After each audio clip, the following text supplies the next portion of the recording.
in 1990. March 21st, 1990 to be exact. And to show you my age, I wasn't even born yet. That's how long it has been for Wichita State. Jada Coleman kicking things off at the plate. And she goes with a check swing to start, and it goes as a ball. Coleman this year, a .449 batting average, 44 hits in total, has scored 46 times. Team high for Oklahoma. And Lauren Howe, first two pitches both being off the plate. Coleman last year, a first-team All-American. Also was a part of the College World Series All-Tournament team. Was a Player of the Year, top 10 finalist. Was the 2023 Big 12 Player of the Year. Certainly a tough one to start off with if you are Lauren Howe inside the circle. Thing is, though, there is not a soft spot in this Oklahoma lineup. The 3-0.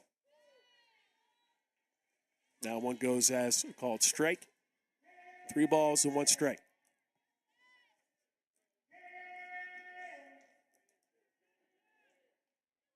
Coleman's been a regular ever since arriving in Oklahoma. She was the consensus #1 prospect in the class of 2020.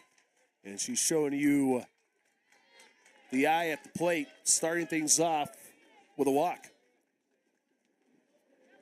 That was a problem on Sunday in Wichita State series finale against Tulsa. The Shockers had numerous free bases that they allowed. 8 walks surrendered in that one. Tiara Jennings takes her spot at the plate, and the shortstop takes it for a strike. Jennings this year, .432 a batting average. Has a whopping 15 home runs. And she took a big hack at that one, made contact, and now down the count 0-2.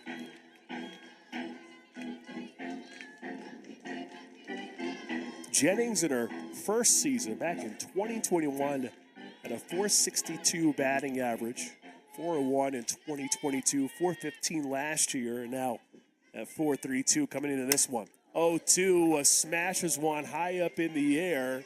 Certainly made some noise. Hoekstra is calling everyone off, and she comes up with the catch for the first down in the inning. Well, when you heard this first out, Alyssa Brito, starting third baseman, set to face Lauren Howe for the first time. Bounces away from Sophie Johnson, and that allows Jada Coleman to sprint over to second base. So Oklahoma with a runner in scoring position early in this one. Oklahoma coming off its first series loss since 2011, following the Texas 2-1 in the last 2 games. Won the first one 5-2. But now they're looking to recover after suffering losses 2 and 3. In a rarity, you see an Oklahoma offense that failed to produce a ton of runs in a series. It's a dominating force.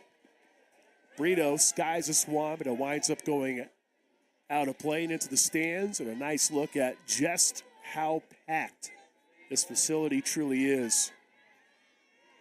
Plenty of excitement already on this campus with Wichita State, with a couple of renovations set to take place. But when #1 Oklahoma comes to town, you better believe it will be packed. 2-1, a little bit downstairs.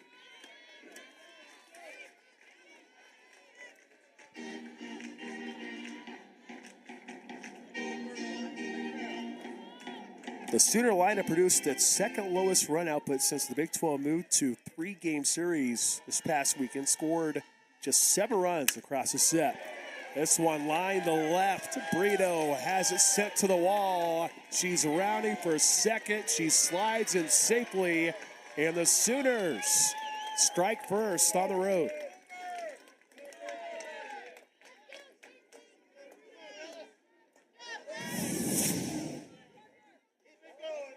Nothing fancy there from the number 3 hitter. Thing advantage.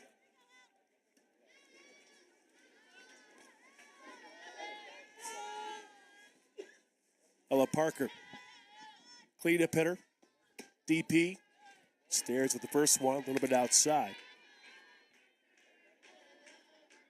Oklahoma in the series against Texas batted just .247. Oklahoma also struck out more than a walked in a series for the first time this season. And just to show you just the type of power there at the plate for Oklahoma. Oklahoma's 5 extra base hits stood as a season low in a series this season. And just 2 home runs in this series against Texas.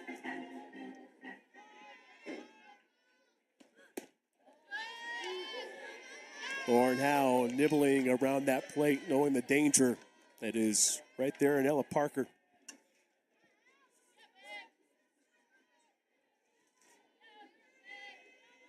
Parker with just 7 home runs, but batting .404 coming into this one. And she'll take the walk. So Ella Parker walks for the 20th time this year. And Christy Bredbetter being forced to come out of the dugout early to talk to her hurler and Lauren Howe.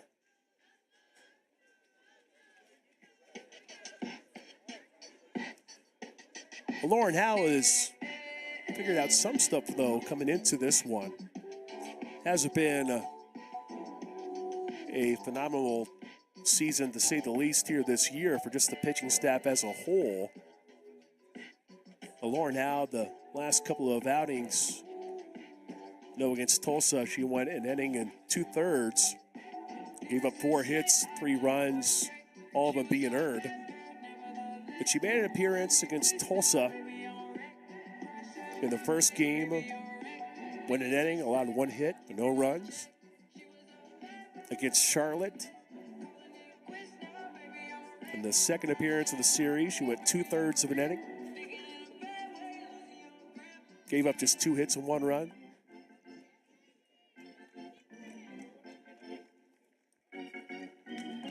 That's what has allowed the ERA to dip. Started off pretty high, and it's found a way to lower it to 7, but Oklahoma already right to work at the plate. Kinsey Hansen, starting catcher for the day. This season for Oklahoma, .385 batting average. Just 17 RBI in this Oklahoma lineup. Doesn't mean she's not capable. Just goes to show you the lineup that Oklahoma has. Hansen, a graduate student for Oklahoma.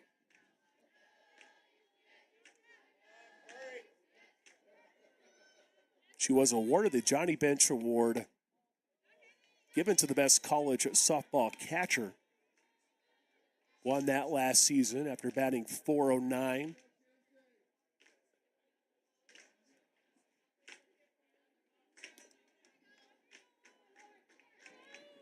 Maybe not quite as good of numbers this season, but still quite impressive. Howe gets the first one to come across. 3-1 count to Kinsey Hansen.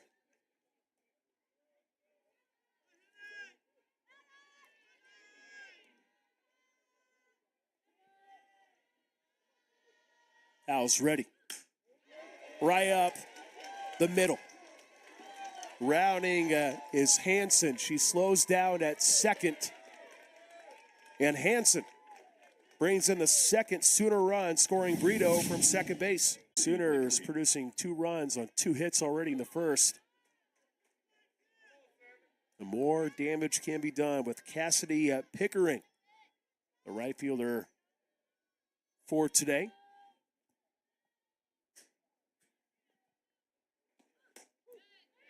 Stares at the first one, winds up going as a strike.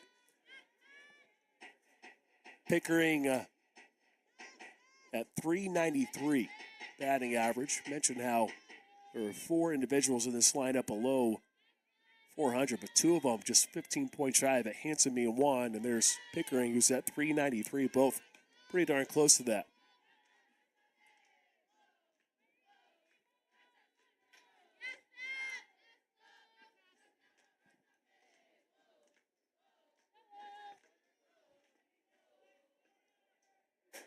One. Just below the knees.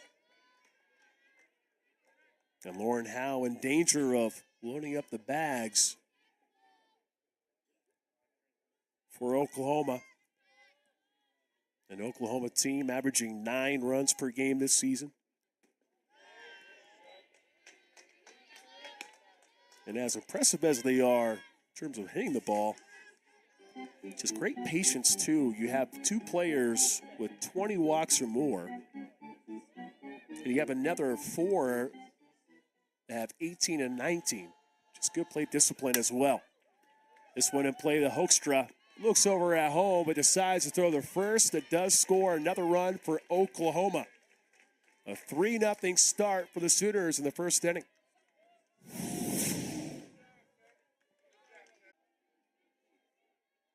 Pickering does just enough to bring home that 3rd run. First one, the Sanders drops in there for a strike.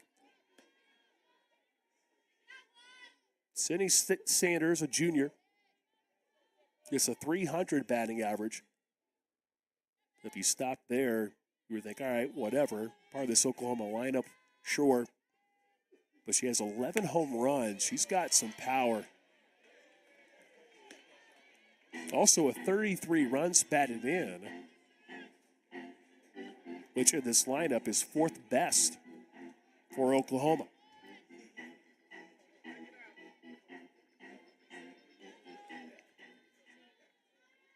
Howe trying to get out of the inning. Nelson has it. The throw to first in time, and that closes the top half of the first. Oklahoma, though, doing damage early. 3-0 Sooners. State's turn to go to the plate. Patterson Legal Group starting lineup. Sophie Johnson playing that slot there at catcher. Sierra Hoekstra and Kristen Nelson round out the lineup for Wichita State. Christy Bredbetter in season number 13. Oklahoma's starting pitcher for today is Kirsten Deal. Brought to you by Reese Nichols. Classy numbers that you see there for Deal. Just a sophomore for Oklahoma. And maybe the first time we've seen a lefty here from an opponent. Backing up Deal. Jennings, sensational at short. Hanson, told you about her accolades, being the best collegiate softball catcher a season ago.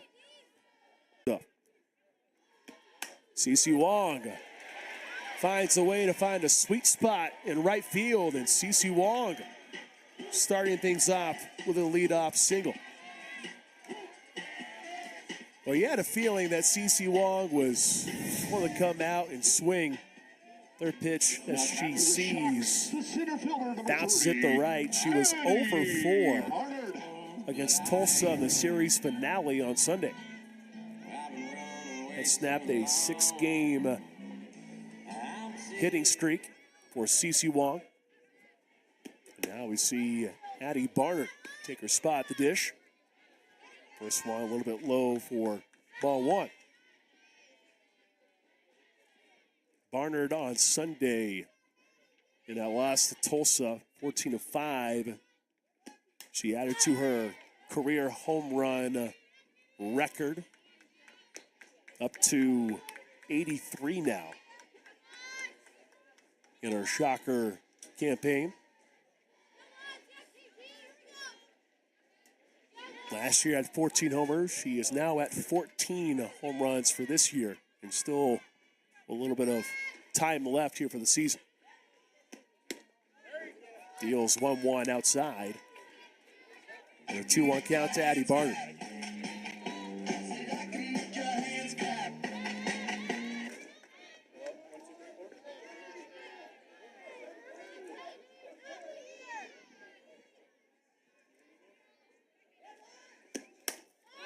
The 2-1 from Deal gets skied up in the air.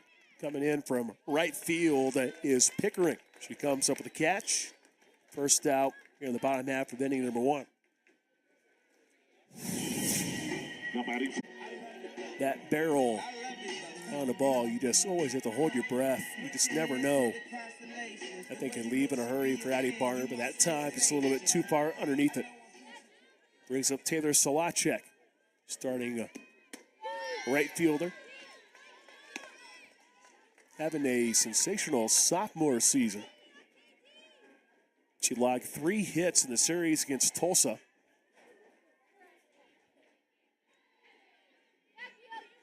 Ended up scoring 3 times as well and had a home run in game number 2 against Tulsa. Ended up being a grand slam in that one for the sophomore.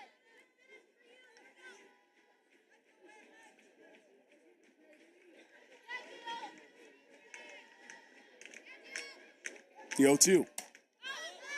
Solacek got underneath it. But fouls it out of play to stay alive. Looking to see another pitch from Kirsten Deal.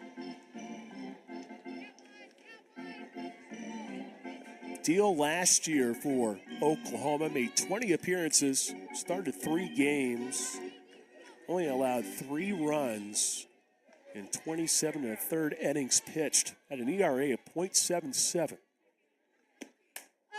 0-2, fouled off once again. She was named the #1 player in the class of 2022 by Extra Innings Softball. She really lived up to that standard in her freshman campaign a season ago.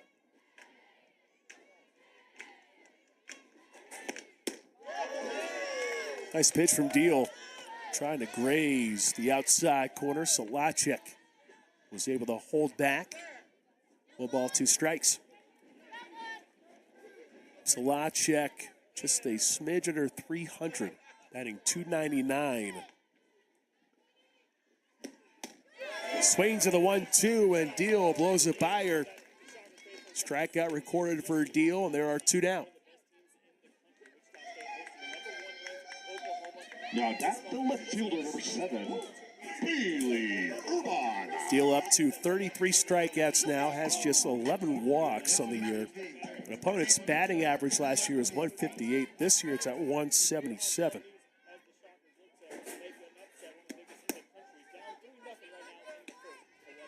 Deal a little bit downstairs. Bailey Urban, starting left fielder for Wichita State. Wrapped up the series against Tulsa with a 3-hit performance.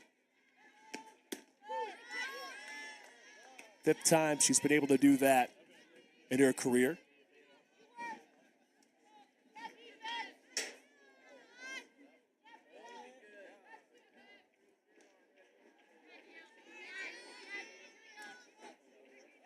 Deals 1-1. Urban hits it out of play. Urban in the first game against Tulsa came up big against the Tulsa Golden Hurricane. Ending up driving in an important run. Wichita State led that game 3-2 going into the 7th. And then Tulsa was able to rally to get the victory. Deal gets the outside corner, and Deal wraps up the first with back-to-back Ks at Trip Athletics at Wichita State. Kevin Saul. Kevin, glad to have you. How things going? Pleasure to be with you. Thanks so much. We're doing well. We're doing well. See if we can answer back here in the second. Well, coming up here for Oklahoma, Avery Hodge laying down the bunts, and it's laid down perfectly. Showing up the wheels to second baseman. Starting off the second with an infield single. Well, we just saw the pan to all the people here in the stands, Kevin. How does that make you feel to see a sellout crowd on here and to witness Oklahoma, Wichita State? You know, I just am so appreciative of Shocker Nation and obviously what Coach Bredbender and her staff and the young people in our program have done to build just something really special here. We've got a couple of sellouts on the books for this year.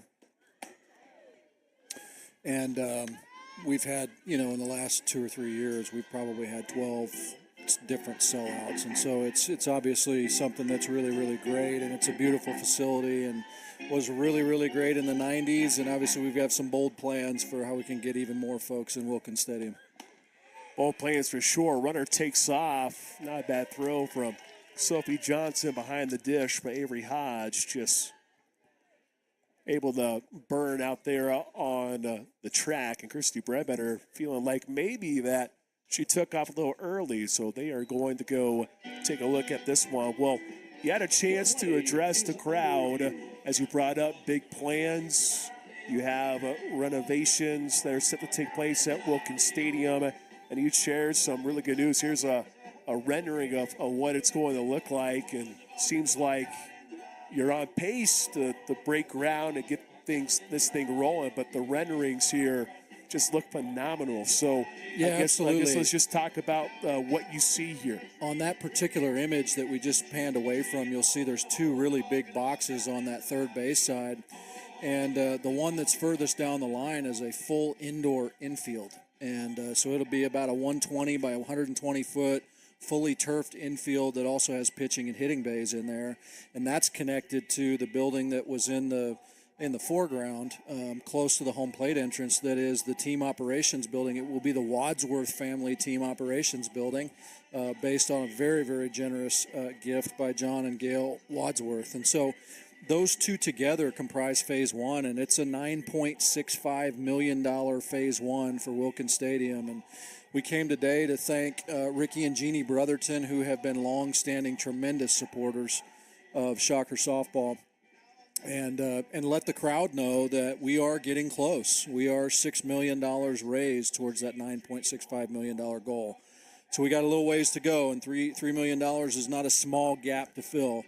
But we plan to start construction on that indoor practice facility in August. We'll break ground. That's incredible. And then when that happens, I guess the timetable just kind of depends on the conditions and everything. But once you do break ground, though, when it comes to phase number 1, how long would that take to get that complete? So we look to break ground on the indoor practice facility, Pat, in August, and our partners are telling us it's going to be about an 8 to 10 month build. So obviously that puts you into April of 25 when that thing's finished. Our goal is by the end of this calendar year to raise the rest of that $3 million so that we can just go right into the team operations building and start that in April of 25, get that finished up by the spring of 26, and then we'll be ripping and running and ready to go. Riley Boone at the plate for Oklahoma. It was indeed ruled that Avery Hodge was able to steal the bag, successfully didn't leave early, and now Riley Boone gets on after a walk given up, the third walk already given up by Wichita State as a lineup card flips over. With you guys making this commitment to Wichita State softball, I guess when you got here, you come in and you analyze so many different things.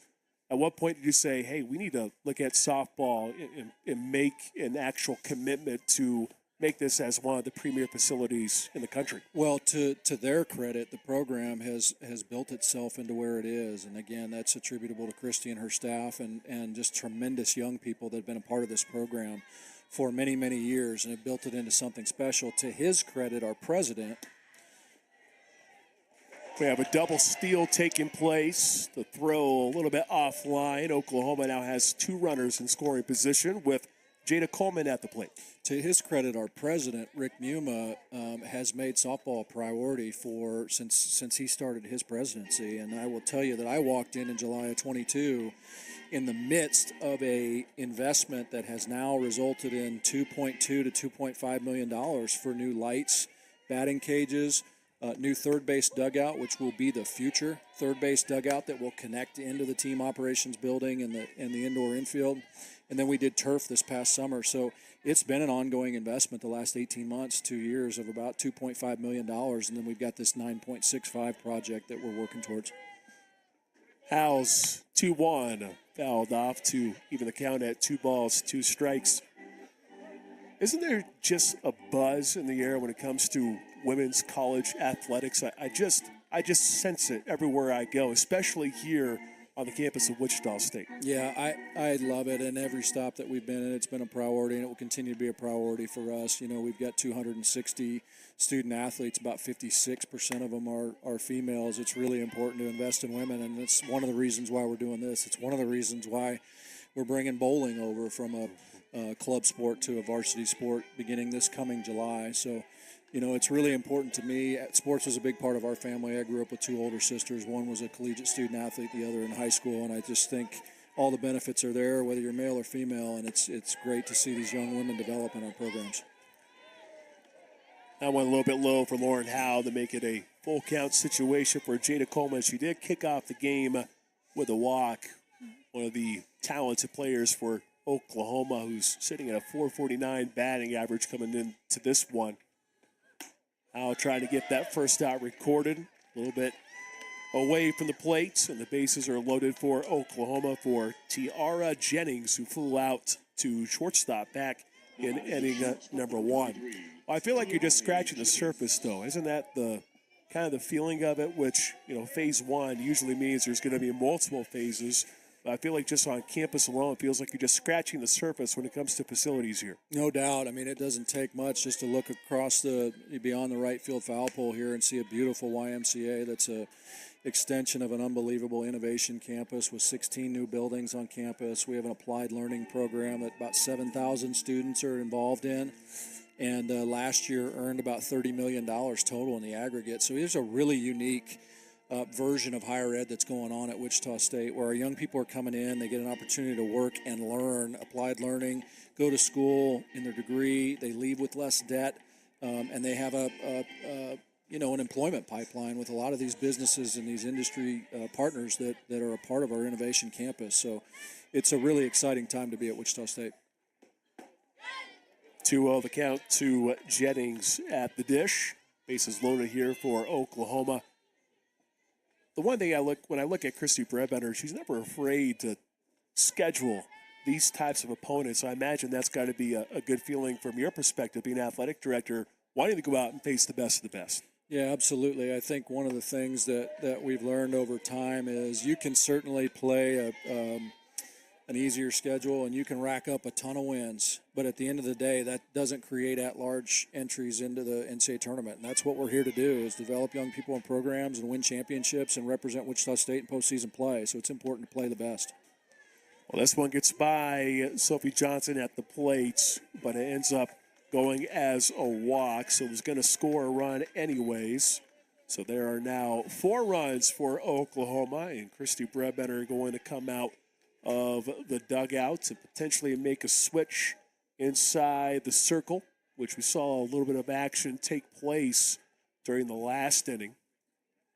We'll see what the official decision is here for Christy Brebender, and then we'll probably send at the break here for a pitching change if that's the case, and then we'll keep Kevin Saul here, and I'm sure he loves talking at name, image, and likeness, so we'll go with NIL when we come back after this pitching change. It's 4-0 Oklahoma.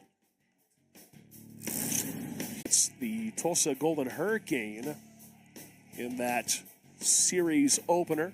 Went 5 innings and gave up 6 hits and 3 runs. And then Allison Cooper there for the second appearance against Tulsa. At that time, just came in and just had to finish the job. Just a junior from Granbury, Texas, looking to recover here for Wichita State, as Oklahoma is currently on top 4-0 with nobody down. Melissa Brito, she had an RBI double back in the first inning for Oklahoma. One of 3 hits for the Sooners in this one. We still have Director of Athletics at Wichita State, Kevin Saul with us, which I always look forward to talking to Kevin once a month. I think we have a chat actually coming up here in a couple of days now that I think about it, so this is a nice little precursor. Name, image, and likeness. What have you learned about NIL and this buzzword that continues to morph, I feel like, every time I talk to you? Yeah, it's certainly an evolving space, but name, image, likeness is basically our student-athletes' ability to generate revenue off their name, their image, and their likeness. It's not something that student-athletes were able to do back in the day, and in its truest form, it certainly is, I think, a blessing for our young people to be able to do those things. It really has evolved here in the last couple of years, for sure. 2-1, a loud pop at the plate, winds up going as a catch for Solacek, but deep enough for Brito to allow that fifth Oklahoma run to come across the inning number 2 for Oklahoma. So the sacrifice goes well for Brito, who now has 2 runs batted in for today. Sending Ella Parker now to the plate, the designated player, and a runner will take off. And Jennings to go from first to second. Doesn't it seem like, though, that every time I talk to you, there's always something new that you seem to learn? And I guess maybe that's just college athletics just in general, but I feel like for name, image, and likeness, there seems to be more and more things that continue to arise with the situation. It's definitely a space that's transitioned a lot in the last couple of years. So name, image, likeness became permissible in July of 21. I was actually serving as the AD at a different institution at that point in time. But we spent the first 9 months educating, setting up in the infrastructure for our student athletes to be successful. And when we started at Wichita State in July of 22, there was much of that had not yet been done. Bailey Urban coming up with the catch for Wichita State. Ella Parker goes down as the second out in the second. Kinsey Hansen set to take her turn here at the plate for Oklahoma. I know you've been out and about talking to various Wichita State fans. You've been bringing out Paul Mills, and I think that it's no secret.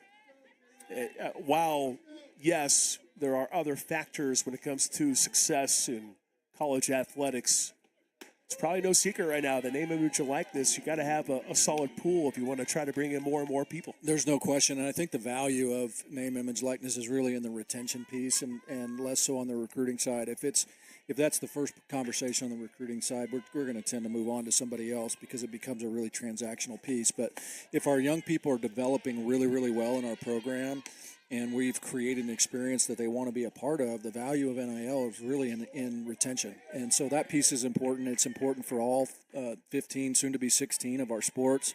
We've got a goal out there. We've got 110,000 living alumni at Wichita State University, and our goal is to get 5,000 to give 500 a year, which is about $42 a month. That will generate $2.5 million every year that will benefit not just men's basketball, all of our programs. And so certainly there's a minimum cost of doing business in the recruiting world nowadays, and NIL has something to do with that. So it's not something that we can just ignore and want championships for our programs.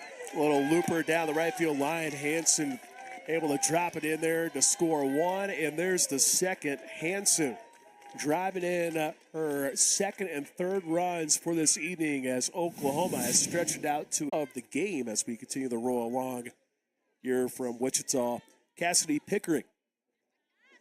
She actually drove a run back in the first.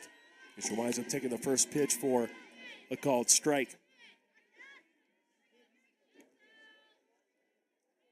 Well, Kevin, when you take a look at other programs, when you take a look at Oklahoma, for instance, like what does this do, I guess, for you as you are able to bring in this type of talent? And I guess we can save that question for another time, as Grounder going to be enjoying the opportunity to see this team in Oklahoma.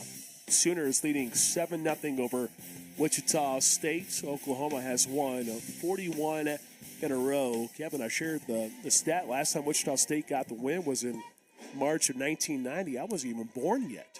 It's been that long. It just goes to show you the type of run that Oklahoma has been on. Sammy Hood, Caroline Talents, and Sophie Johnson all due up here for Wichita State. And Sammy Hood had to miss a little bit of time for Christy Brebender's bunch. Able to get her back has to be a big thing. But I think this year, we all understood coming into it. No Cindy McKinney might make things a little different. But the cool part is, coming in the summer, UX going to be out this way. Cindy McKinney's going to be on display, which that has to make you happy to see a alum come on back. We're really excited about that softball event this summer, and I would have to give credit to Brad Pittman and our facilities and operations group that really aggressively went out and got that bid, and so many other folks have been involved with it as well. Sammy Hood with a tough luck out there as Hodge was just in the right spot to get the catch. That thing had some heat. They're going to play like 19 games this summer, and there'll be some streamed. There's some nationally televised, and the Shocker logo will be all over it. So that's a real advantage for us, and something that we're excited to host, in addition to the American Athletic Conference tournament here. And as we talked about earlier, some of those facility enhancements were done specifically to give us an opportunity to host the American Athletic Conference Championship, the lights, the batting cage, this dugout here, the turf. And so we positioned our program, we think, to host the first-class championship for the American Athletic Conference in May. Talent with a check swing ends up getting a piece of it, so she'll step off the plate. I've always wondered this. Every time Wichita State hits a home run, there's a piece of haichu that Coach Bredbetter throws their way. Have you had haichu? Has she thrown any your way? I guess you haven't hit any bombs. Not yet. I haven't hit any bombs and probably won't, so I'll have to trust them on that deal. Talent swings and can't connect with that one. Kirsten Deal picks up her third K for this evening. Yeah, all the different events taking place. You know, you have some stuff going on at Cessna Stadium as well, which I know for me, a guy who has witnessed high school track and field over the years, always a staple in the state of Kansas. A lot of people flock out this way. Feel like that was maybe one of your key goals coming into this, was trying to get more and more events to come out this way to Wichita. Yeah, we've got a really aggressive plan at Cessna, and obviously, we want a first-class home for state high school track that brings in about $7 million in economic impact for the city of Wichita and Sedgwick County. So that piece is really, really important. But we aspire to start a women's soccer program either in the fall of 26 or the fall of 27, and that'll be the home for it. So we've got construction that will start right after state high school track this spring and go through state high school track at 25. But we're really excited about that piece, Pat. Sophie Johnson catching today for Wichita State. Ends up taking that one for a called strike. Goes to 2 balls and 1 strike to Sophie Johnson as Wichita State looks to get that first run to come across here. Here's one thing I do know, though, is the Shockers, all it takes is a swing of a bat to change things. That's been the thing with Oklahoma and Wichita State. You're just so used to all these home runs with these two programs. Yeah, and Pat, I got to take this opportunity on a live broadcast here with obviously a lot of viewers. I think the world of what Coach Bredbetter and her staff are building here at Wichita State, and they've done things absolutely the right way. And if you got recruits and young people that are looking for a program where they're going to get great value, take a look. Here in the series, Oklahoma has won 41 in a row against Wichita State. Last win for the Shockers coming in 1990.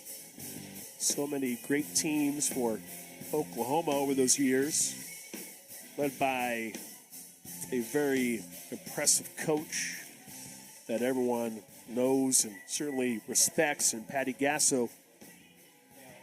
In season number 30, so if you do the math, she's been part of this series for a long, long time. Christy Bredbetter has 1,652 if you include her time at Long Beach City. 7 national championships. She's had one of 3 programs. She's part of one of 3 programs to have won multiple championships. She's just been simply impressive. Well, here in the third, Sydney Sanders starting things off for Oklahoma. She actually grounded out to third base to close inning number 1 for OU. Oklahoma with 3 runs in the first and 4 runs in the second to get us to this point.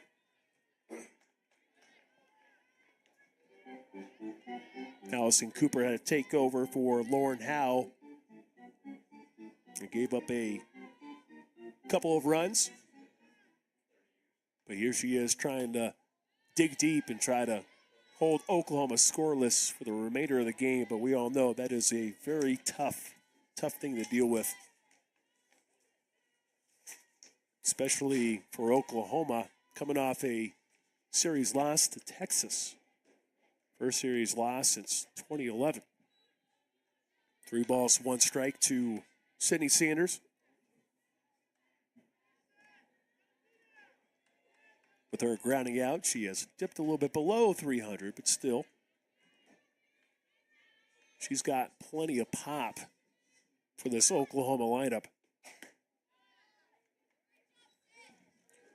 And she starts off the third by drawing a walk. Oklahoma, the lineup here in 2024, leads the nation in batting average, on-base percentage, in OPS, while ranking third in runs per game and home runs. That was the rankings going into the weekend against Texas.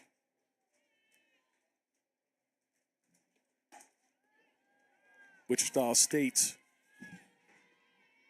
pretty good when it comes to hitting the long ball with 53 home runs, but Oklahoma sitting with 80 here for the season. Looks like Coach Gasso is going to her dugout. Checking in for Oklahoma is Alina Torres, transfer from Arizona State. Maybe the most impressive thing about Oklahoma is when you take a look at the roster, you get a few transfers, but you also have players that arrived as freshmen and have simply just developed there in Norman, Oklahoma. Big cut from Avery Hodge in the 1-0. Can't catch up to it. 1 ball, 1 strike. Hodge singled and came around to score in inning number 2.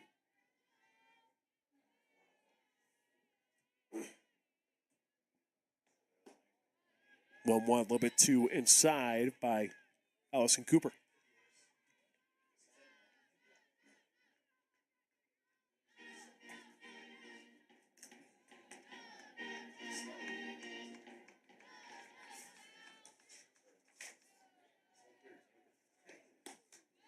Big swing from Hodge. Once again, can't catch up with it. It's 2-2.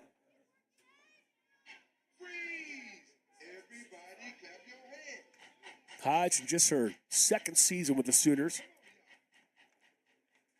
was primarily a pinch runner last year. Here she is, logging her 15th start on the season, 37th game appearance in total.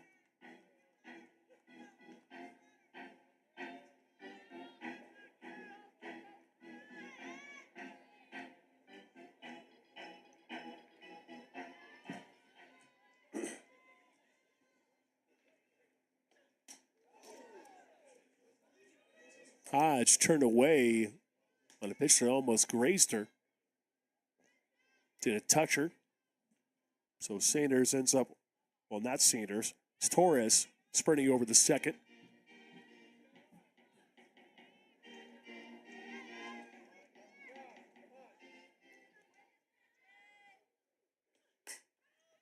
Hodge gives this one a ride to right. Solachik reels it in. Torres tags and sprints over the third. And there's the first out in inning number 3.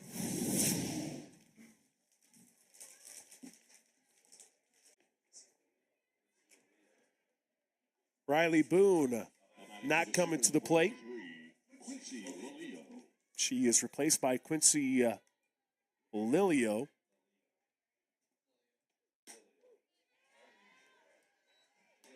Redshirt sophomore from Oceanside, California. I'm sure we'll see more and more people be worked in here for Oklahoma. Last year, she batted .275.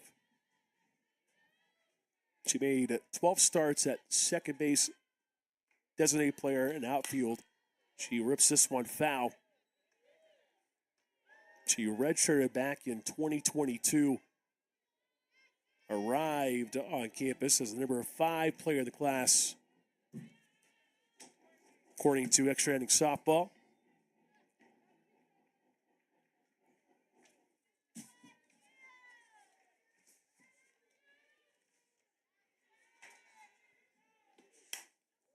Puts this one in play.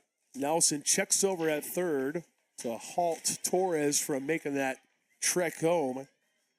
And then she makes the throw for the second out. Another pinch hitter. It's Hannah Core, also from California. First one a little bit outside. So she takes the spot of Jada Coleman,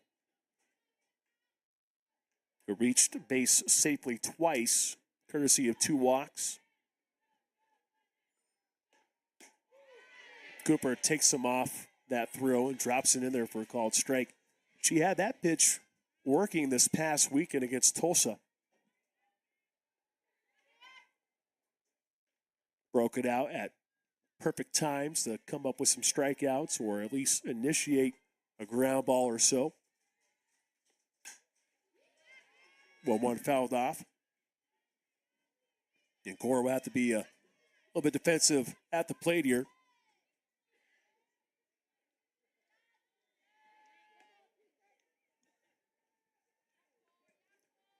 This is Core's.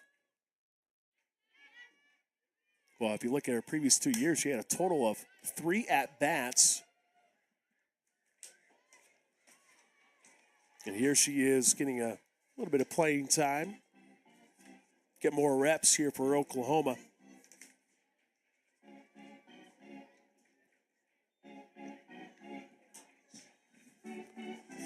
Core this year slashing 188, 222, and 344. Played in 4 games on opening weekend last season for sustaining a back injury.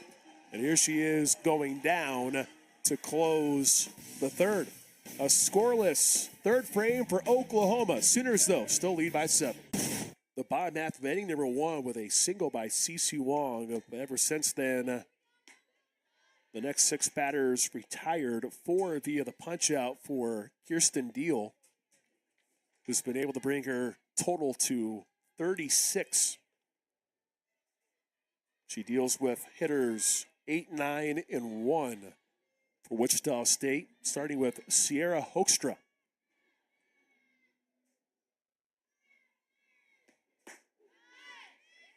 Good location. Gets the call there to make it 1 ball, 1 strike.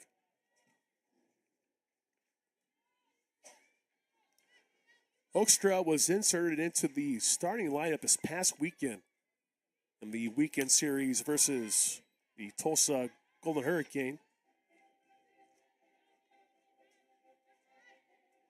She did quite well defensively, and then she also at the plate was able to do a little bit of damage as well, as Christy Breventer continues to find the right combination. A team that has gone 2-4 in its last 6.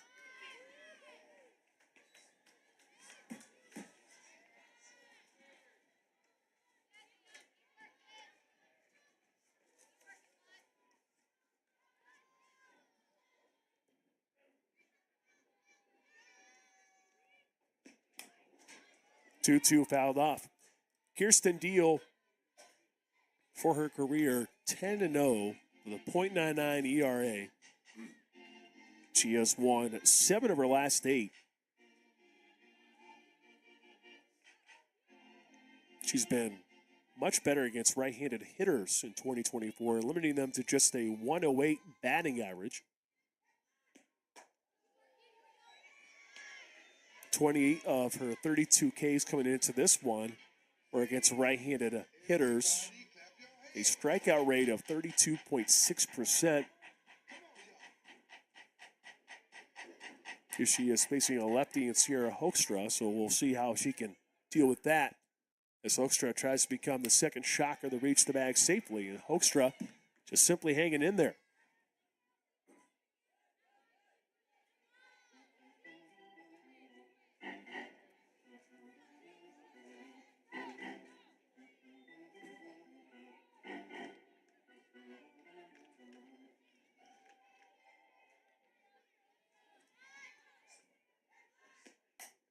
Hoekstra pops it up on the 3-2. And coming in and making the grab is Brito. That is 7 in a row retired for Deal. Now the plate for the Shockers, the third baseman, number 21. Well, Deal closed her freshman campaign in dominating fashion. She ended last season on a 15-inning scoreless streak. And during that streak, she only gave up 5 hits, struck out 11, and walked 3. And last year, when she came out of the bullpen, she had an ERA of just .40.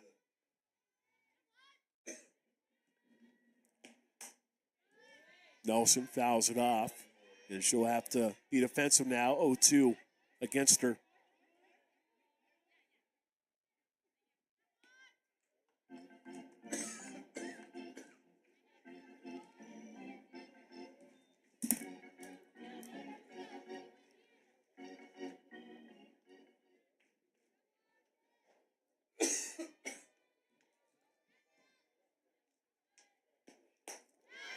Nelson was close to going around, and the appeal down at third base, the indication is she did go all the way around.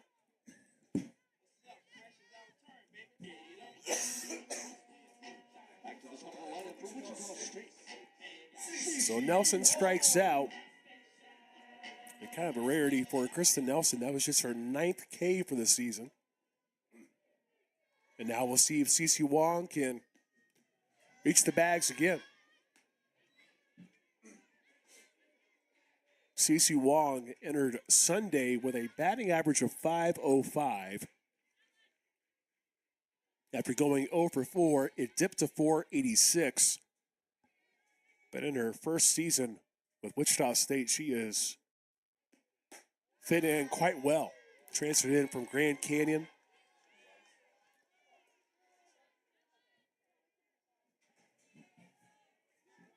One of the top batting averages in the country.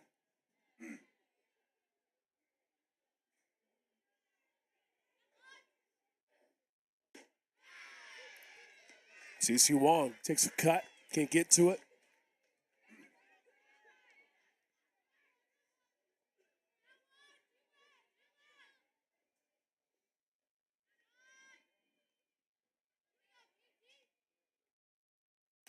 Wong puts it in play, but it winds up actually going foul.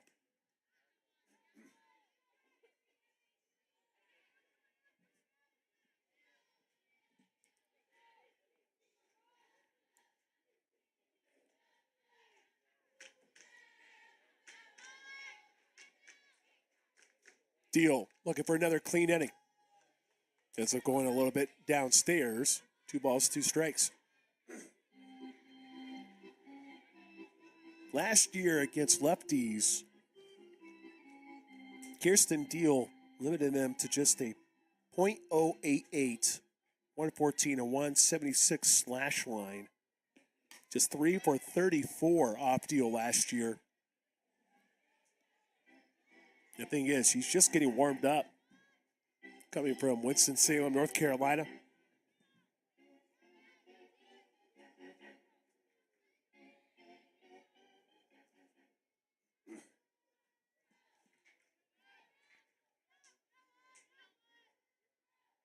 Two. Wong goes down swinging. And Kirsten Deal works her way through the lineup once again.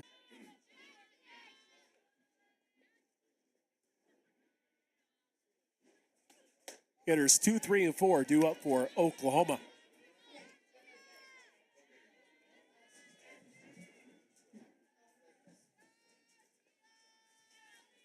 Tiara Jennings walked back in the second. She did pop up the short, and Cooper with a fancy glove, getting Jennings to ground out right back her way. Nicely done by Allison Cooper. Just a hot shot right back her way. Played it perfect. Alyssa Brito. She's had a busy day at the plate as Cooper decides to pull the string and freezes Brito for a called strike. Brito has already brought in 2 runs, had a double back in the first, scored another run back in the second frame. And Cooper painting the outside corner there.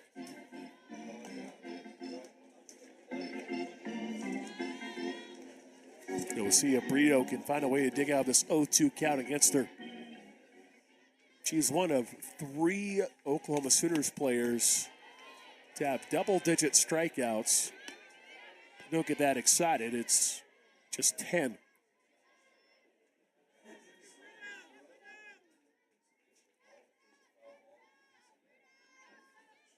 Ranked at number 11 on Softball America's Top 100 Players of 2024.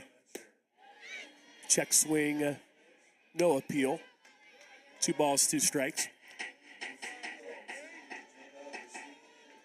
Brito was a unanimous first-team preseason All-American, preseason All-Big 12, and for good reason, after what she was able to do a season ago.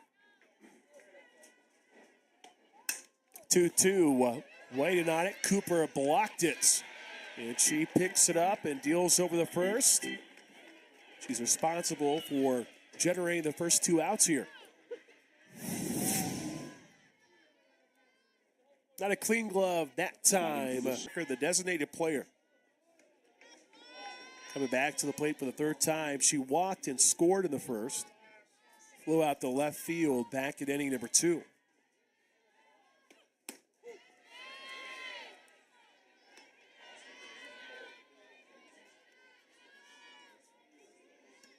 Ella Parker, a true freshman from Los Angeles, California.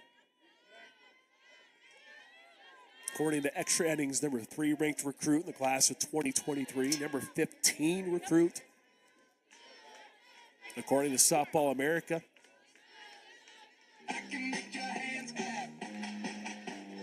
In her junior season at Notre Dame High School in California, she had a batting average of .651 and 11 home runs with 31 RBI. She also served as a pitcher. This one goes in foul territory. 3 shockers chasing, but none of them can get to it. And it winds up making it a 1-2 count.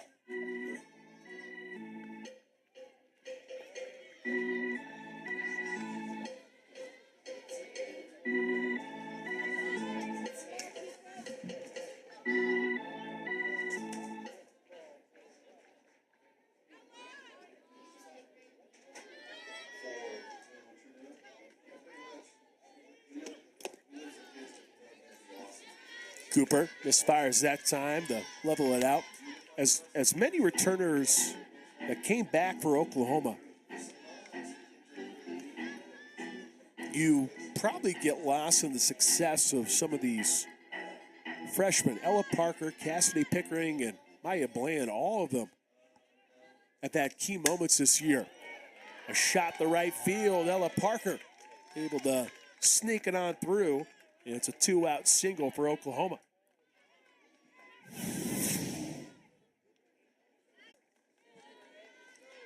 Kinsey Hansen has been replaced at the plate.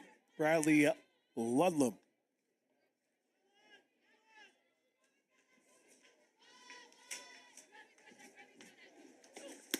Hansen, I guess when you go 2 for 2 with the amount of runs that you have driven in, I guess why not? Why not just go ahead and get a quick early exit and enjoy yourself out there on the bench.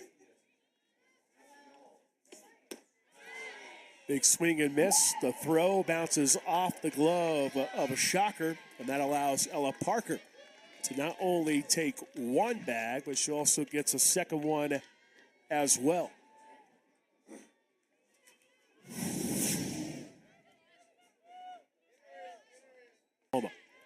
Oklahoma didn't get a run last inning. Sooners will have to change that here in inning number 4. Ludlam was named to the All-South Region 3rd team last year. She was the 2023 Southern Conference Player of the Year, transferring from a very solid program in Furman.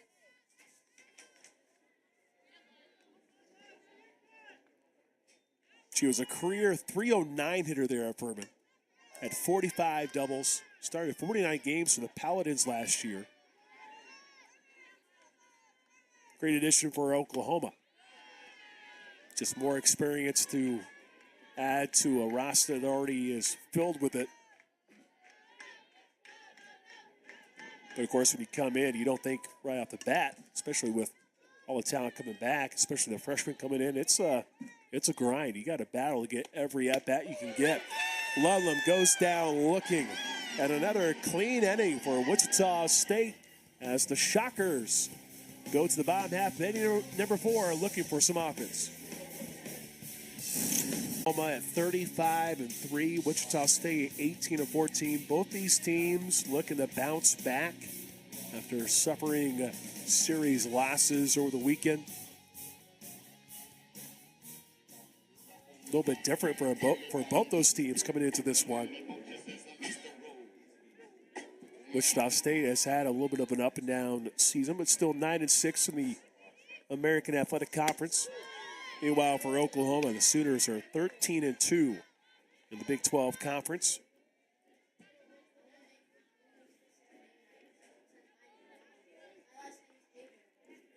Addie Barnard, Taylor Solachik, and Bailey Urban. The 3 coming to the plate for the Shockers.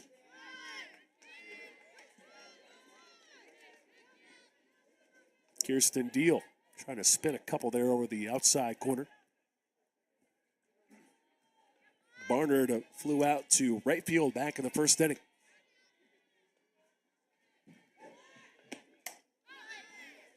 Takes a crack at that one, winds up being fouled off. It's 1-2. When you look at the overall career home run list, so Addie Barnard, after hitting homers 82 and 83 over the weekend, she's now tied for 13th for all time. If she gets number 84, she'll tie Shelby Penley, who played at Arizona and at Oklahoma.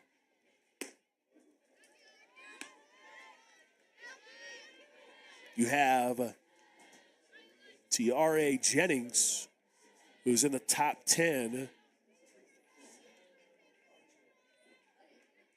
And then Oklahoma has the top 2, Lauren Chamberlain, the number 2 with 95 career home runs, and then Jocelyn Alo at 122 career homers.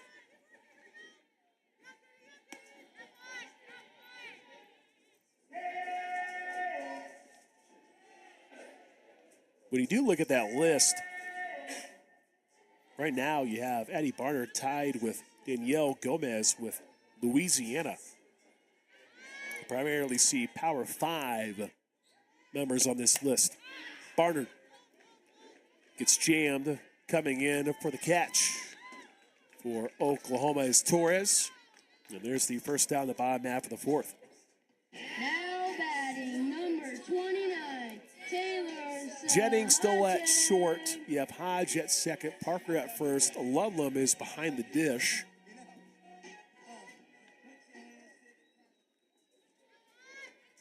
Core is in straightaway center. Bland is in right field for Oklahoma as Solachek pounds one to short. Jennings showing the range and the arm as well. She guns down Solachek for the second one. That one was a little tough. Things just showing you why she is regarded as one of the best shortstops out there in the country.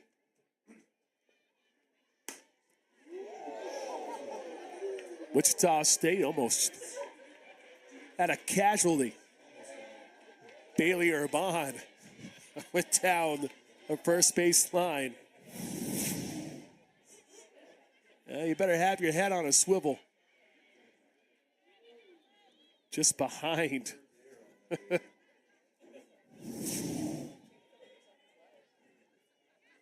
Bailey Urban, she went down looking back in the first frame.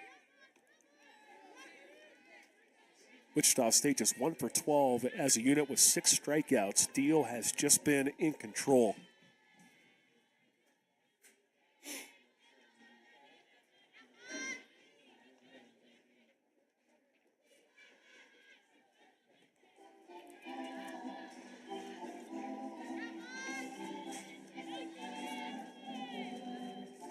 Wichita State's offense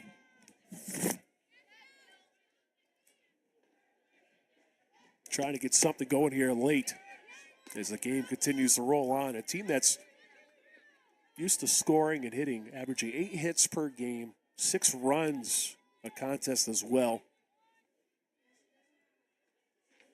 Batting average just below 300 at 294 as a unit. Urban gives us one a ride, and it winds up being caught by Core. She read it all the way.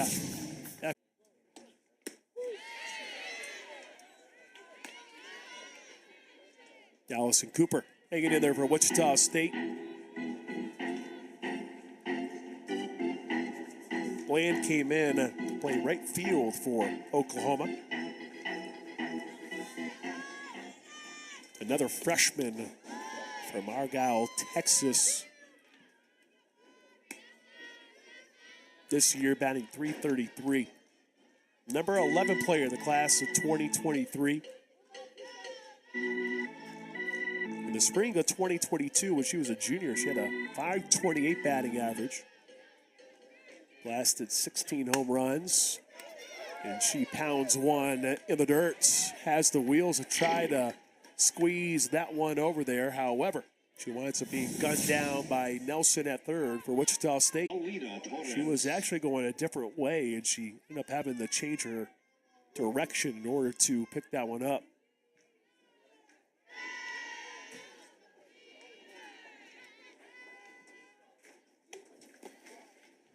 Torres ready to rock and roll at the plate.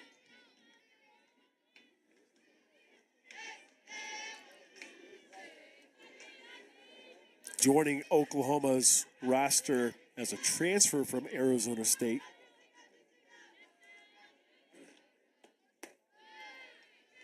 Played in 60 games last year. Made 43 starts primarily in the outfield. Hit .350 with 2 homers, 9 doubles, and 23 RBI. Back in 2022, she was an All Pac-12 first-teamer.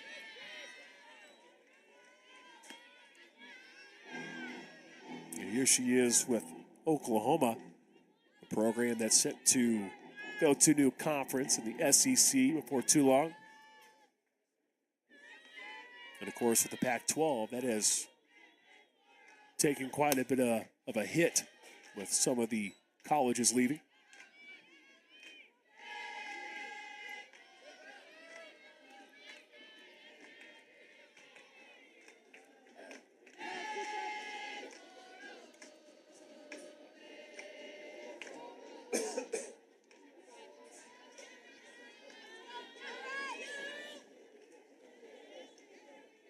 Two from Cooper.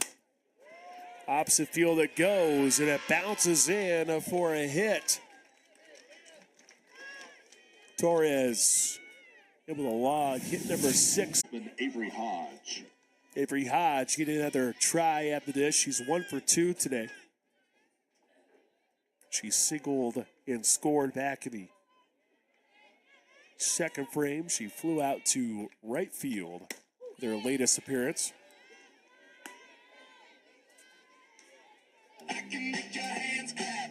Hodge from Richmond, Texas.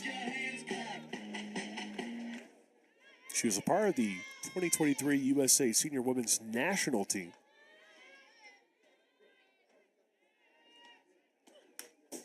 Lost the bat on this one, and she walks over and says, "My bad."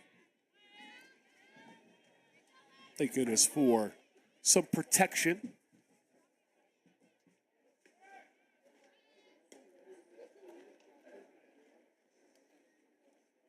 And now it looks like Coach Gasser just wants to check on some things. Both buddy got a smile there just to make sure that mentally everything's ready to rock and roll. I don't see that happen too often.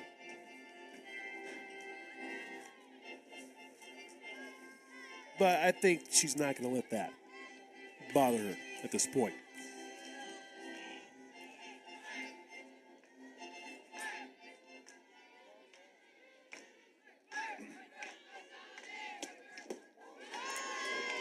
Check swing on the 0-2. It's 1-2. Back-to-back 2-1 losses to Texas for Oklahoma. First time OU has fell in back-to-back fashion since Washington and Wisconsin back in 2020.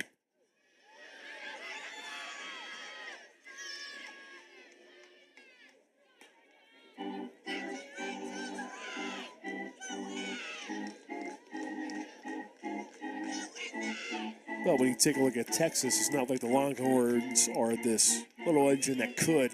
Texas has had a terrific season this year. Cooper able to get that one to fall in there. Allison Cooper lets out a little bit of a roar after getting that strikeout. Allison Cooper replacing Lauren Howe. She has given up 3 of the 6 hits, but does have 3 strikeouts with 1 walk.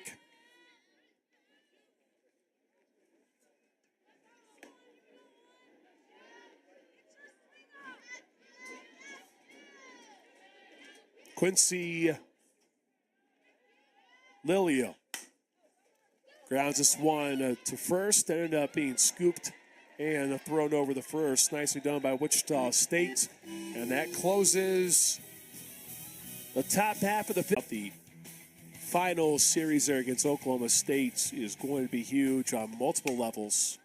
With Oklahoma going to the SEC, you better believe there'll be a lot of pride on the line from that one. Who is going to have bragging rights for the foreseeable future. I do feel like once you get to softball and baseball and some of those sports, it seems like when it comes to non-conference games, you're able to work in more stuff a little bit easier.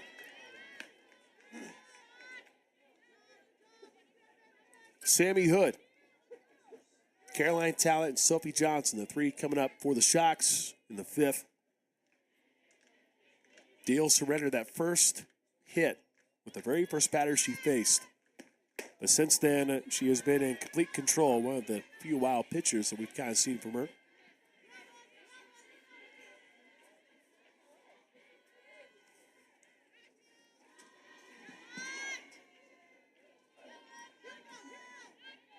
Sammy Hood last time up lined out to second. And she goes down swinging. Another punch out for Deal. She has just been in a groove. Hasn't really been challenged all that much. That's her 7th K in this one. So out of 14 batters that she has faced, she has struck out 7 of them. Safe to say that she has just been in the zone for Oklahoma. And maybe having that type of series versus Texas, maybe it changes some things for Oklahoma moving forward. Not like there's any doubt in the minds of these players, because this is a program that has won 7 national championships. But to suffer that type of series defeat to open up a new month maybe allows you to refocus a little bit.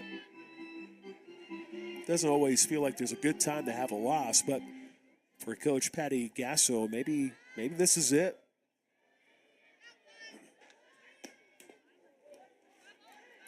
Caroline Talent Ends up getting grazed on the pitch there from Deal. And the second base runner on board for Wichita State. It took a...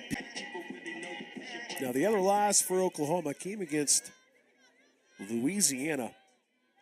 Fell in that one in extras, 9-7 being the final on that one.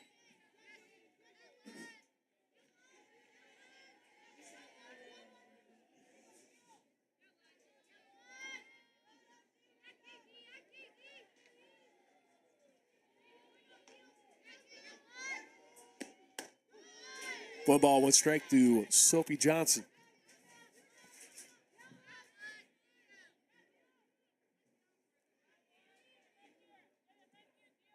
One of those young players for Wichita State.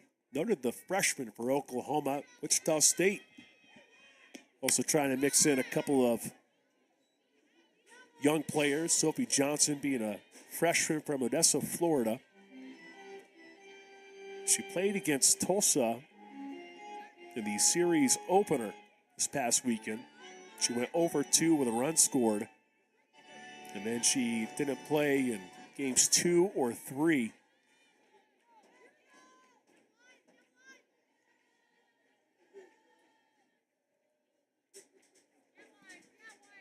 She was ranked number 48 in the extra inning softball 2023 Extra Elite 100.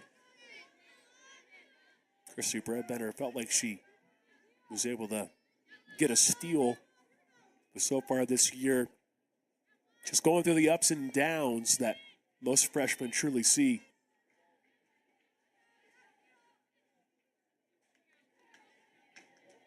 Two. Nicely done by Deal. Ring up another for Kirsten Deal. Freezes up Sophie Johnson. Another 2 strikeout inning.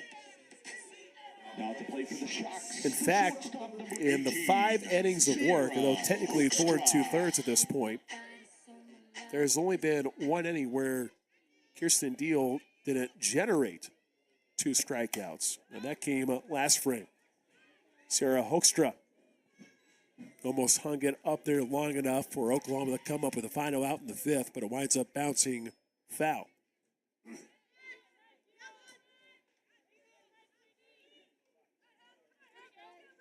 Hoekstra, a Kansas native, played at Shawnee Mission North. She went 2 for 4 in the series against Tulsa, scored 3 times, and also had her first career extra base hit. It was a double in game number 2 against the Golden Hurricane.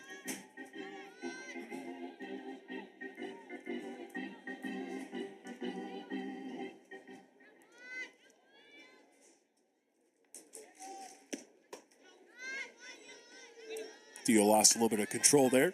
1 ball, 2 strikes. Hoekstra did pop up to third base back in the 3rd frame.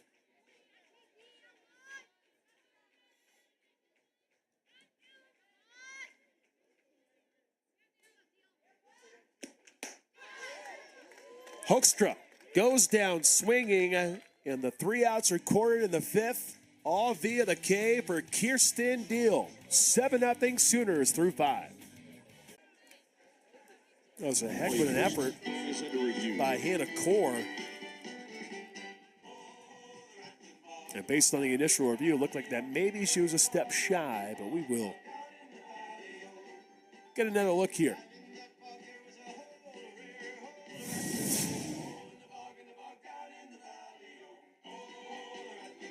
See how long this umpire crew takes here. Leah Domi behind home plate, Brian Miller over at first, and Jason Kemper over at third base. Now the initial ruling is safe at first base for Core. Different angle.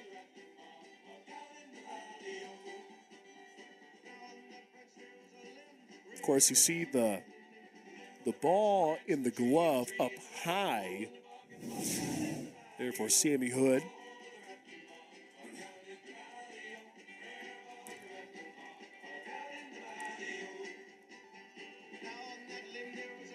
Core just going to stand there patiently.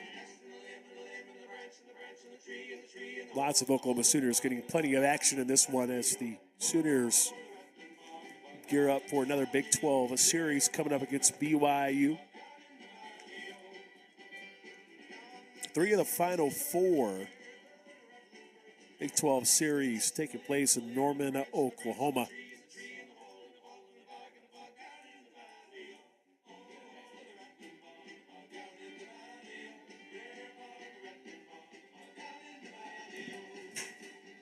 And Leah Dami, after one quick conversation with her coworker, and they do rule her as out. So Core, valiant effort. Now back to the Sooners, the shortstop number 23, Tiara Jennings.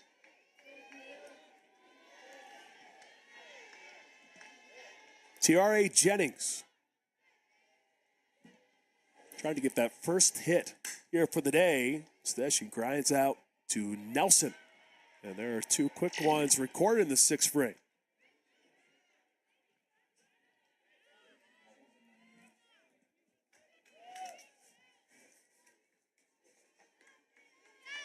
Now back to third baseman number 43, Alyssa Brito. Tiara Jennings came into this game with a 9-game hit streak, tied for the club's longest here for this year. So with that taking place, one can assume that that is probably going to come to a close, unless Oklahoma's offense explodes. But you can never rule that out with the Sooners.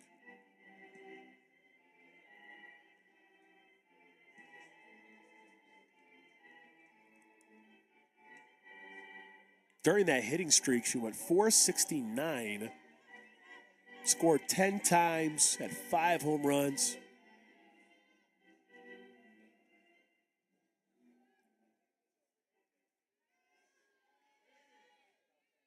For me, the best part over that stretch is she didn't strike out once. Good shot down right field for Alyssa Brito. And she winds up sliding in at second base. Second hit recorded for Brito. Your 2 hits, both of them doubles. And she drove in another one with a sack back in the 2nd frame. Ella Parker is 1 for 2. Walked in the 1st, flew out to left field in the 2nd. And she singled back in inning number 4. Reached all the way at third base.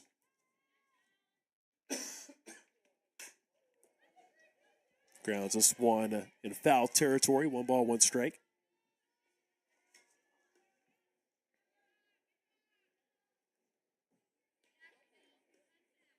Parker, 5th among her teammates in hitting,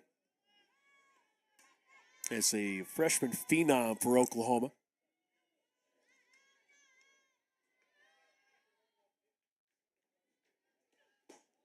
Base percentage at .509. Just fitting in quite nicely for Oklahoma.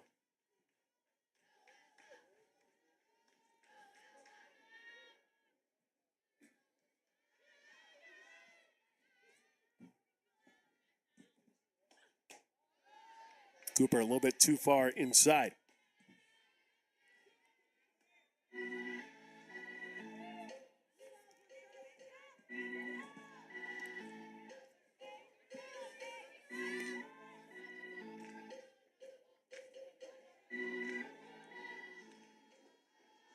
Parker, the 3-1, blasted right by the Cooper, and Cooper was able to come up with a grab for WSU. She's been great in relief. Now the offense needed to get going for Wichita State. Oklahoma on track in conference action right now at 9-6 in the AAC.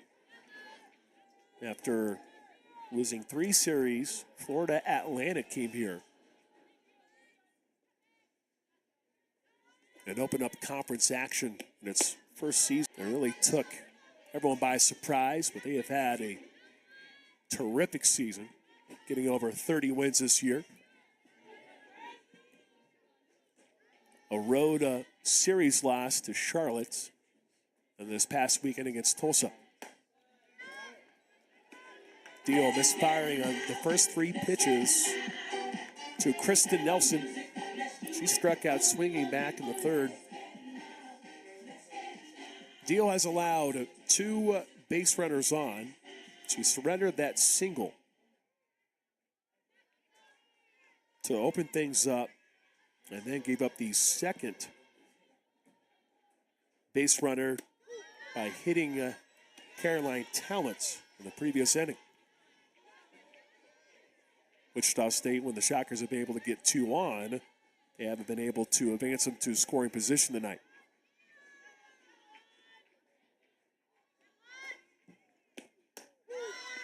Deal battling back nicely.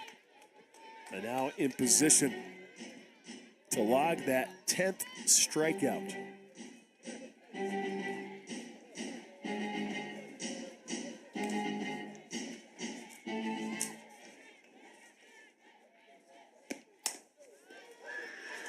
Ball at least was put in play by Nelson. You saw Deal step away from the circle. He ends up coming up with a great defensive play. We've seen some pretty good defensive plays from inside that circle tonight.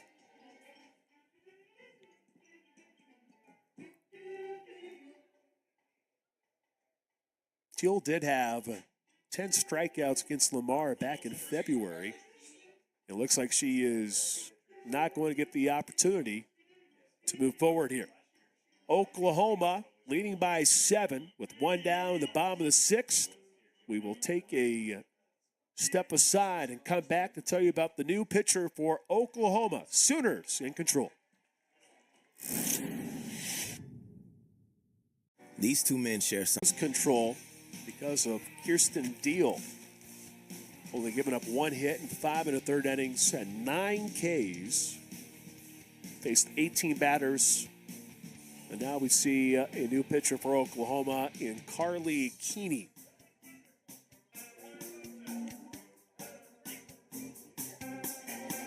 Doing quite well for OU. Transferred in after a tremendous career at Liberty. She was a 3-time All-ASUN second-team selection. A career ERA of 2.32 across 665 innings of work.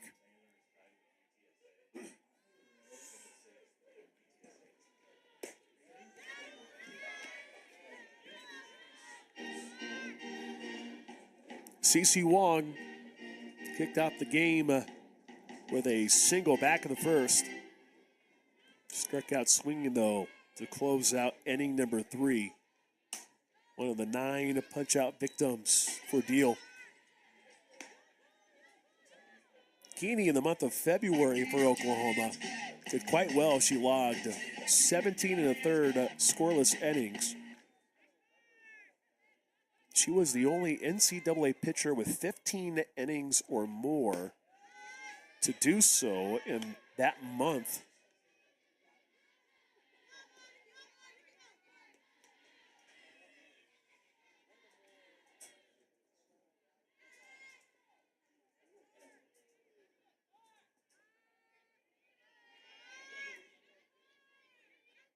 Two one.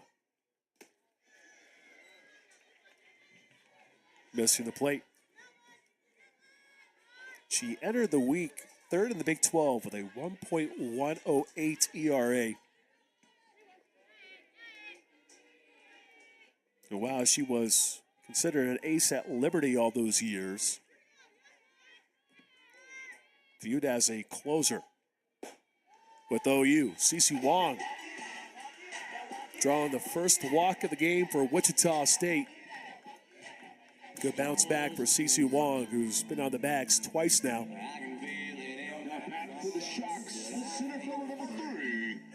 Addie Barnard 0 for 2. Oklahoma has done a nice job of bottling her up. But we all know what she can do if she can get a hold of one. Her last game, she had 2 home runs.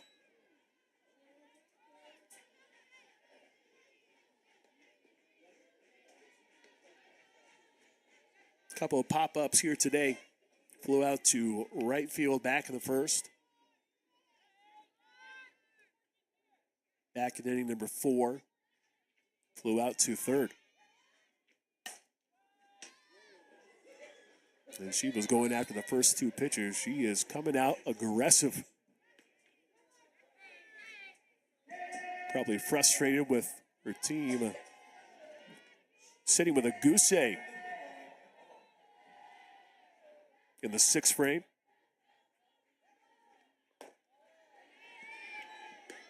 Keeney trying to get her the chase.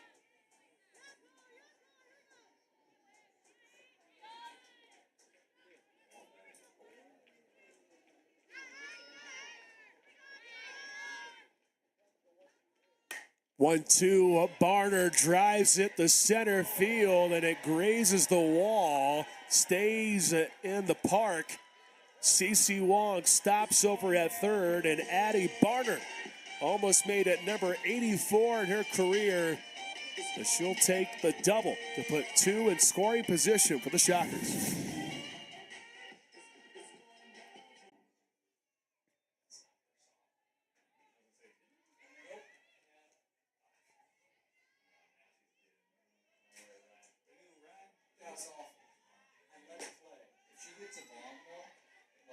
Keeney too far on the inside corner there is Taylor Solachik. Trying to keep things rolling for Wichita State. A little bit of a late rally for the Shockers. But Solachik can go over the wall and make things a little bit more interesting against this Oklahoma team. As Sooners team that has dominated the majority of their opponents this year.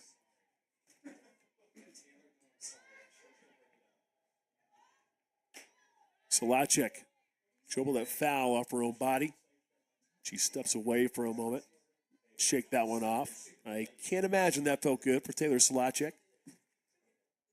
She struck out swinging back in the first frame. And then in inning number 4, she grounded out to shortstop.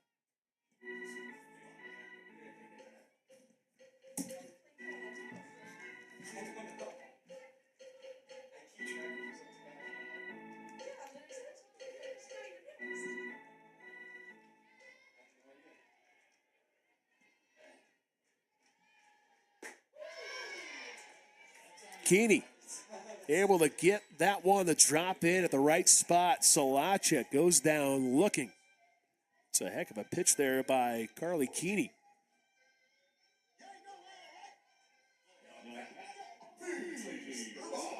And after getting 2 runners in scoring position, nice to see the response from Carly Keeney.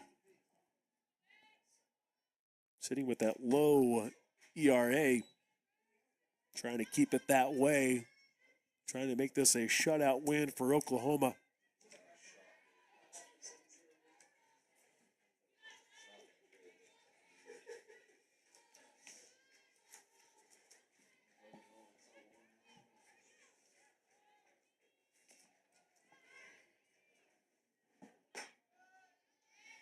Keeney searching for that same spot. Winds up dipping a little bit too low. 1 ball, 1 strike to Bailey Urban. Struck out looking with her first plate appearance. Flew out to center field back in the 4th.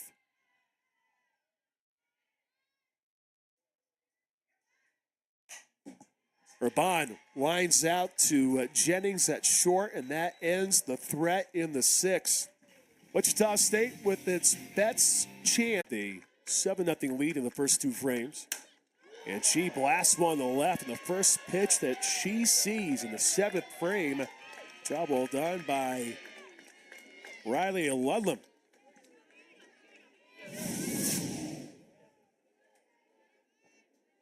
Nice piece of hitting for Oklahoma. Number 8 For the Sooners, number 12. now for Oklahoma.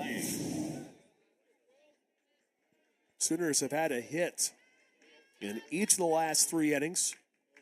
Unable to plate that run, though.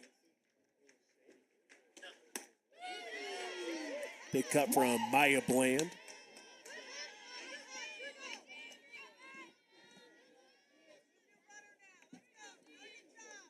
Bland 0 for 1 tonight.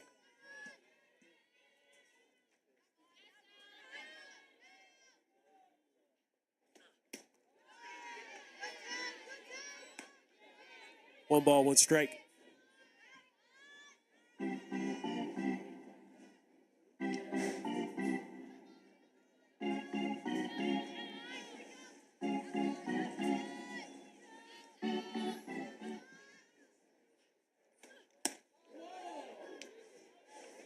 Cooper a little bit too inside.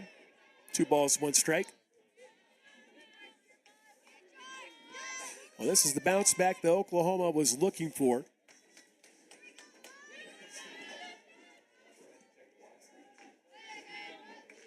You scored just 7 runs against Texas, and then you get 7 in the first 2 frames. Can only imagine what that conversation was like leading into this one. I'm sure Coach Gasso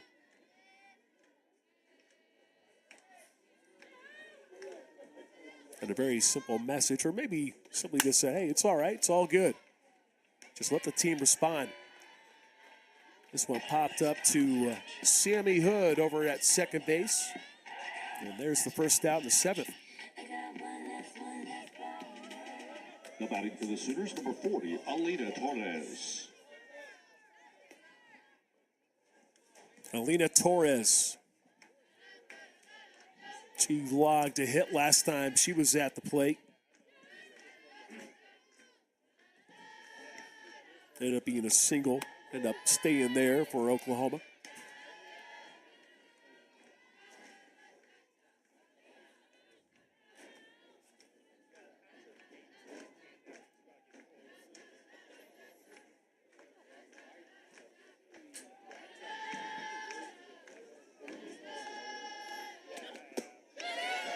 Swing and a miss for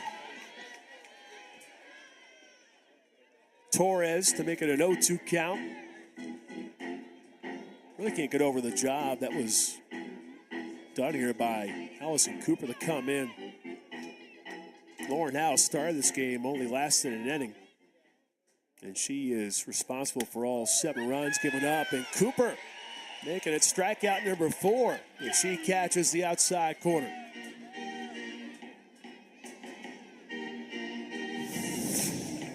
But job well done for Allison Cooper.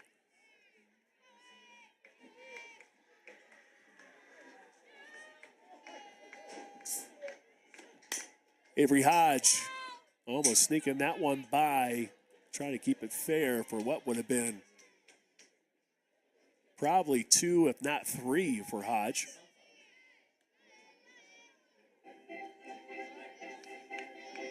Hodge 1 for 3. When she got that hit, she also came around the score in the second frame. Flew out to right field in the 3rd and then struck out last time up. This one up in foul territory. Wichita State can't get to it. Winds up going too far out.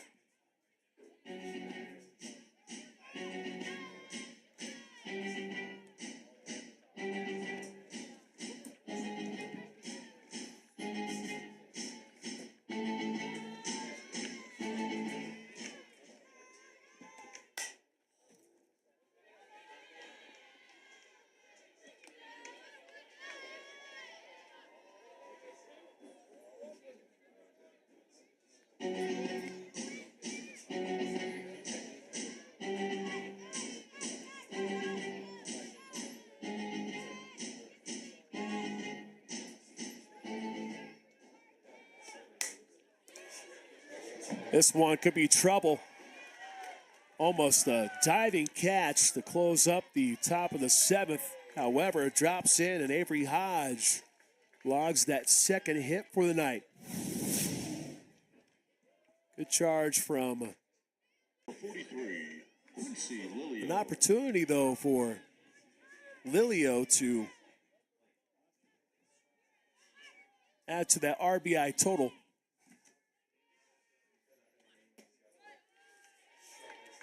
If Wichita State coming into this, if you would have said, hey, Shockers would have 4 innings of shutout ball, you would think, man, Shockers would have a chance, especially with their offense. But Oklahoma's pitching and defense has just been superb.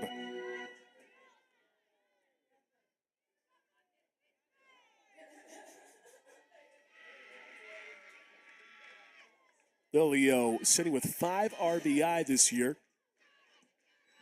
Can bring that thing up to 7 and stretch this thing to a 9-0 lead for Oklahoma.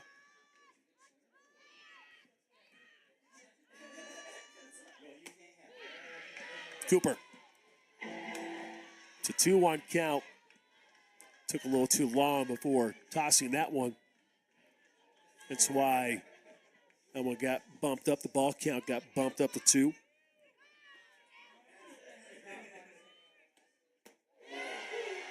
Lilio going after that one, unable to get to it. And a 2-2 count. Cooper trying to go 6 innings without surrendering a run. 2-2, check swing, close. No appeal over at third base. And now there was a decision to appeal just to see.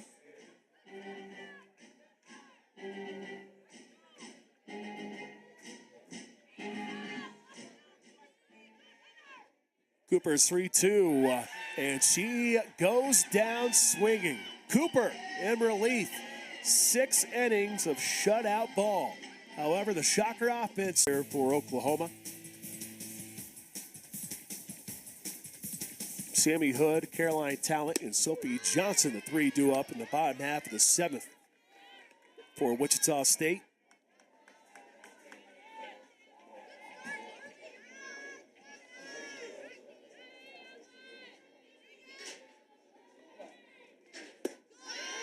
Big hat from Sammy Hood. Keeney, maybe just getting warmed up when she came in the last frame. She did give up a walk at a double. But then she calmed things down. Got Slogic the look on a K. And Bailey Urban lined out to close the 6th. And that was really the best inning for Wichita State to score, because the previous 5, they had 2 total base runners. One via single and one was hit by a pitch. Hood hanging in there.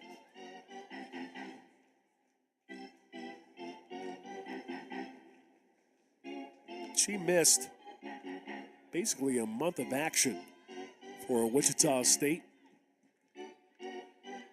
Came on back. Is trying to get back on track for WSU. A team that has dealt with a handful of injuries. Hood, though, goes down swinging for the 2nd time here this evening.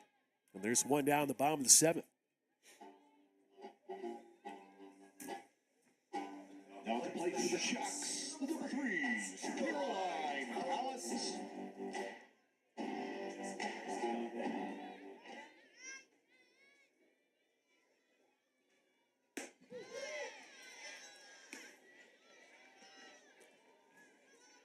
Caroline Talent struck out swinging with her first plate appearance.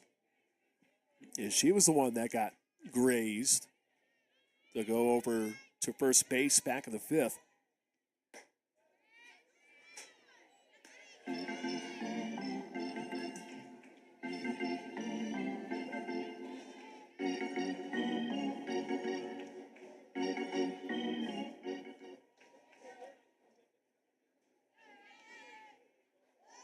One. Good spot. The home plate umpire, Leah Domi, not going to call that one as a strike.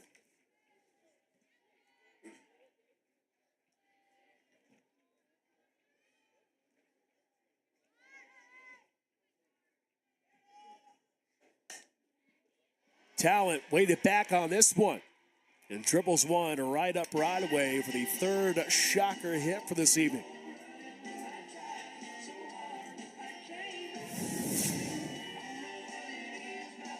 Just got it by the glove of. And now Christy Brebender going to switch things up.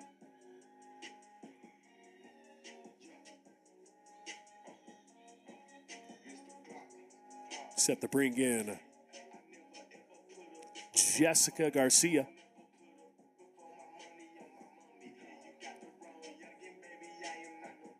Against UTSA, she had the better series in her career.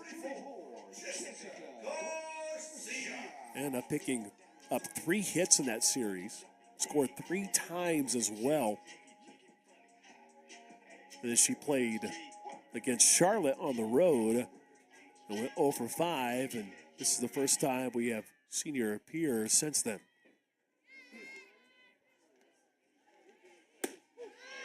Keeney wasting no time, bringing it right to her for a called strike. Garcia, another Kansas native, played at Mill Valley High School.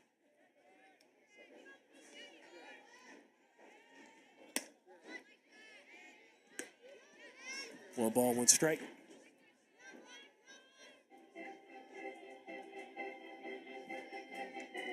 Last year for Wichita State, he only appeared in 5 games, started 1 of them.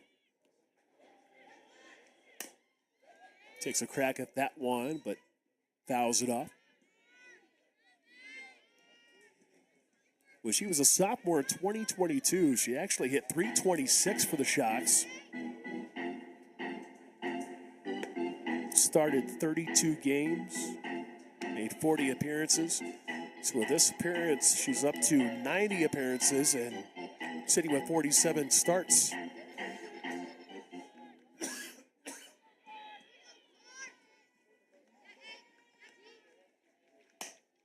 One, two, and she finds a way to drop it in there. Garcia with hit number 7 in 2024.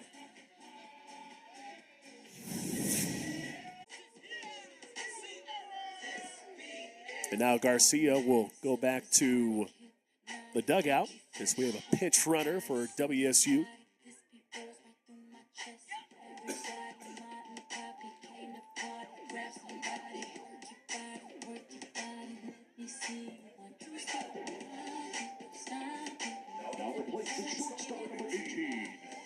Avery Barnard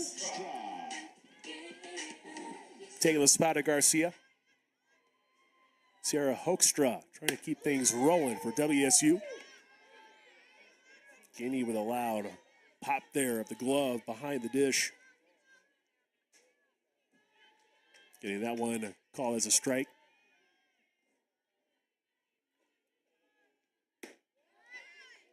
Guinea looking for the same spot, but it goes to 1 ball, 1 strike.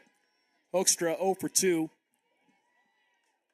Popped up to third base with her first plate appearance. Struck out swinging in inning number 5. Hoekstra puts it in play. Nicely done up by Jennings to get the out over at third. And there are 2 down in the 7th.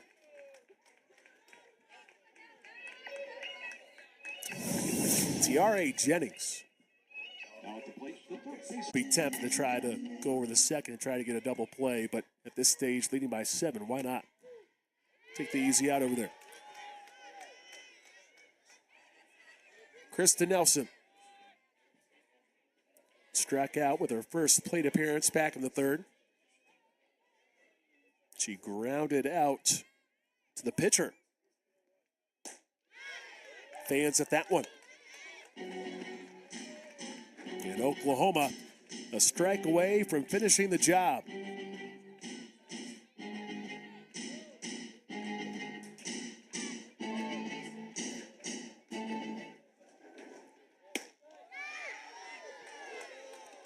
Oklahoma felt like that was it. Instead, another pitch set to be thrown for Keeney.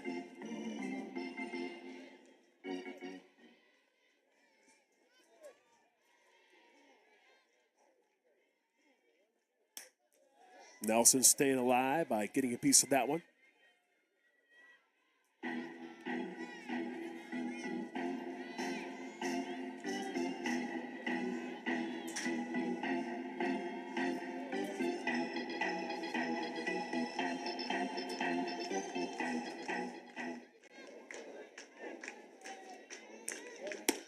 1-2. Keeney gets the job done, and Oklahoma responds after losing 2 of 3 to Texas.